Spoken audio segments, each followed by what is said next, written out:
Bienvenue à toutes et à tous pour cette nouvelle exploration. Aujourd'hui, on part à Haïtieni, en Kabylie, à Tizi Ouzou. On va parler de la bijouterie traditionnelle, un artisanat vraiment vivant, en s'appuyant sur un article passionnant de Zourbladi. Rien que d'y penser, j'entends presque le son tac, tac, tac du marteau sur l'argent, et cette odeur un peu âcre du métal chauffé. Ça me rappelle ma grand-mère, vous savez, ses grandes fibules, les idouérènes, et ses bracelets, les amichlours, très lourds, très ciselés. Elle m'avait dit quelque chose juste avant que je parte pour Montréal. Un jour, tu comprendras ce que portent vraiment nos femmes. Ça m'avait marqué. C'est une belle introduction, Gassala. L'article nous plonge justement au cœur de cette compréhension. Il nous fait rencontrer maître Djamel Haït Lounis. C'est l'un de ces gardiens du savoir-faire ancestral.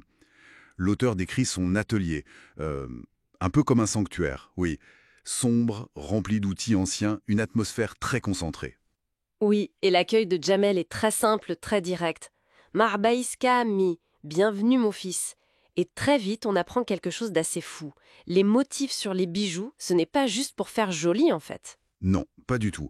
C'est là toute la révélation. Djamel explique que c'est une sorte de langage secret, une cartographie symbolique.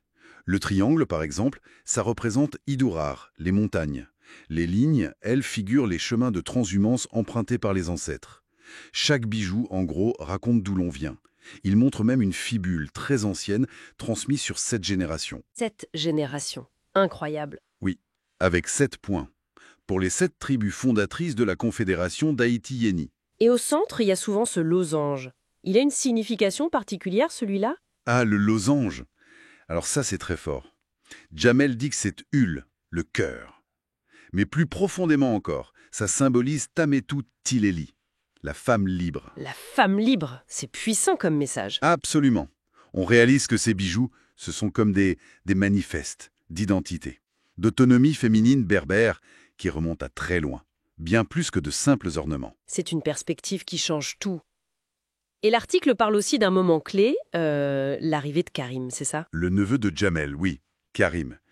Et c'est important parce que c'est le premier apprenti depuis 15 ans. Imaginez. L'auteur sent bien qu'il y a de l'espoir, bien sûr, mais aussi une certaine inquiétude chez Djamel. Transmettre, c'est long.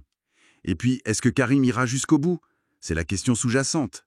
Et ça nous mène à un moment très solennel, la cérémonie de transmission. L'atelier éclairé à la bougie, l'odeur de l'encens. Karim est là, très nerveux, face à son oncle. Et Djamel ne lui transmet pas juste des techniques. Il lui dit « Das salas nel judoud ». C'est l'héritage des ancêtres. Il lui montre les outils, comme ce marteau qui a servi 7 générations.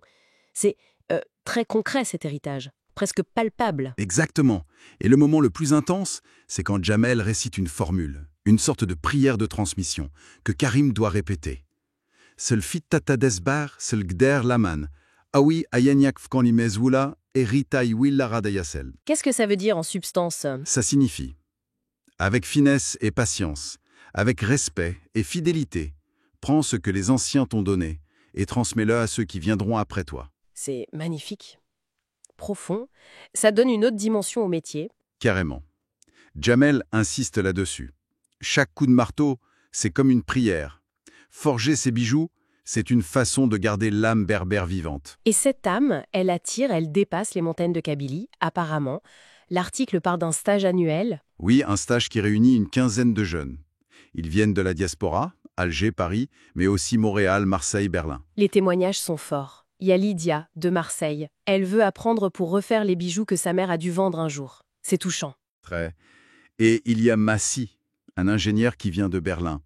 Il dit que travailler l'argent lui donne une connexion essentielle, quelque chose que l'Allemagne ne peut pas lui offrir. Il dit même « c'est plus dur que le code informatique, mais je touche quelque chose ». C'est révélateur, non?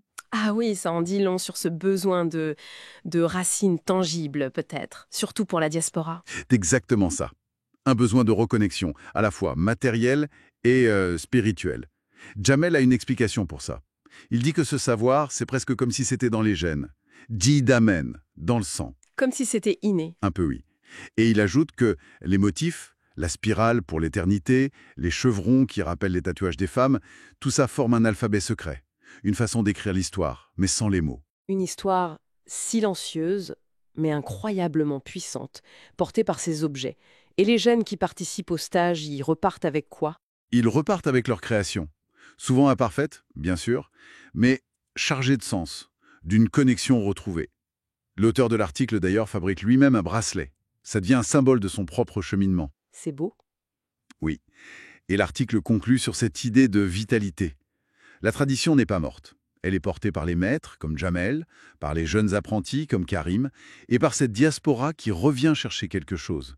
Lydia, Massy, l'argent, le métal, devient un lien très concret entre les continents, entre les générations. Et finalement, la vraie valeur. Ce n'est peut-être pas tant une reconnaissance officielle genre UNESCO, même si c'est bien. Non. La vraie valeur, elle est là, dans cette transmission vivante, dans la fierté qu'on voit renaître, et dans la curiosité des plus jeunes qui commencent à demander « Attends, c'est quoi ces dessins sur le bracelet de maman ?» de Yéma. Exactement.